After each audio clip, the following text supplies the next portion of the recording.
দেখুন তরকারিটা কেমন হয়েছে, দেখে লোভ লাগছে। চলে আসুন কীভাবে বানিয়েছি দেখে নিই এক ঝলকে। পুরোটাই দেখবেন, স্কিপ করবেন না, তাহলে বুঝতে পারবেন না।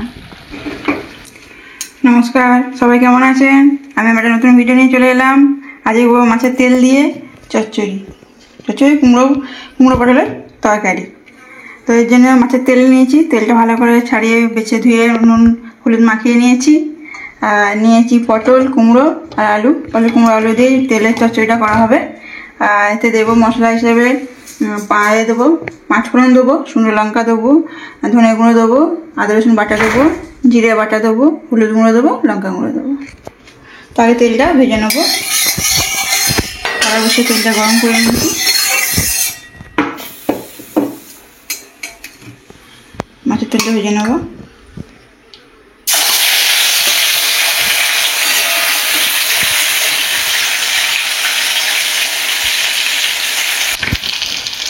তো মাছের তেলটা ভাজা হয়ে গেছে।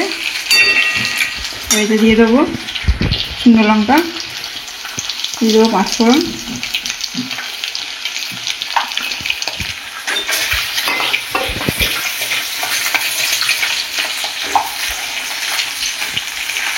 মিডিয়াম আঁচে হবে রান্নাটা।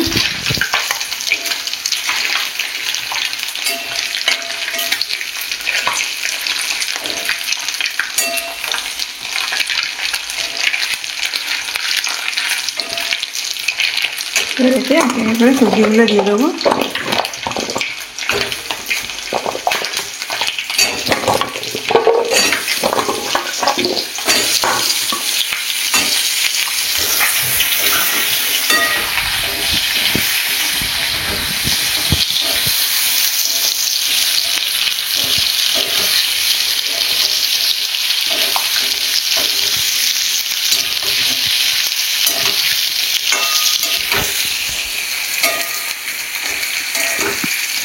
মাছের তেলে কুমড়ো পটলের ঘন্ট।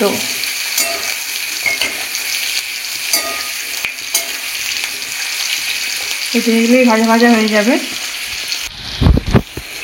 এবার এতে নুন দিয়ে দেবো পরিমাণ মতো,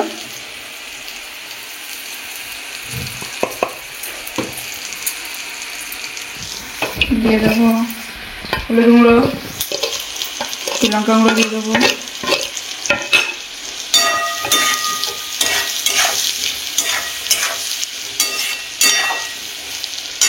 দিয়ে দেবো জিরে বাটা, দিয়ে দেবো আদা রসুন বাটা, দিয়ে দেবো ধনে গুঁড়ো,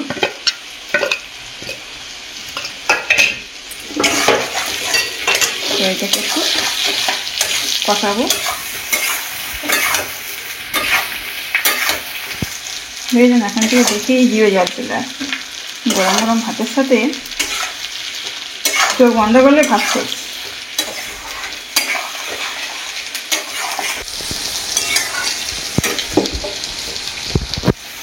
এতে আমি জল দিয়ে দেবো।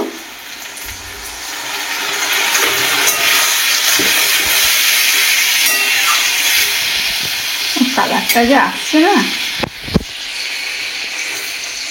এবার এটা সেদ্ধ হবে।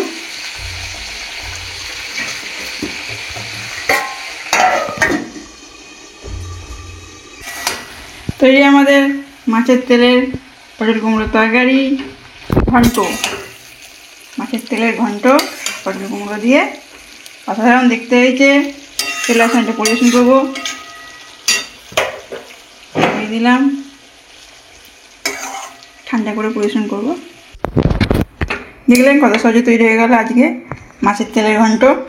এইভাবে বাড়িতে বানিয়ে নেবেন, খুবই টেস্ট হয় খেতে গরম গরম ভাতের সাথে, স্বর্গীয় স্বাদ।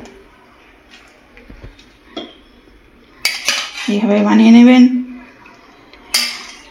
ভালো লাগলে ট্রাই করবেন, কমেন্ট করে জানাবেন কেমন হয়েছে। এমনি আরও ভালো ভালো ভিডিও পেতে আমাকে সাবস্ক্রাইব করে পাশে থাকবেন, সাপোর্ট করবেন। সুস্থ থাকবেন, ভালো থাকবেন। আবার একটা নতুন ভিডিও দেখা হবে। আজকের মতন এতটাই। নমস্কার।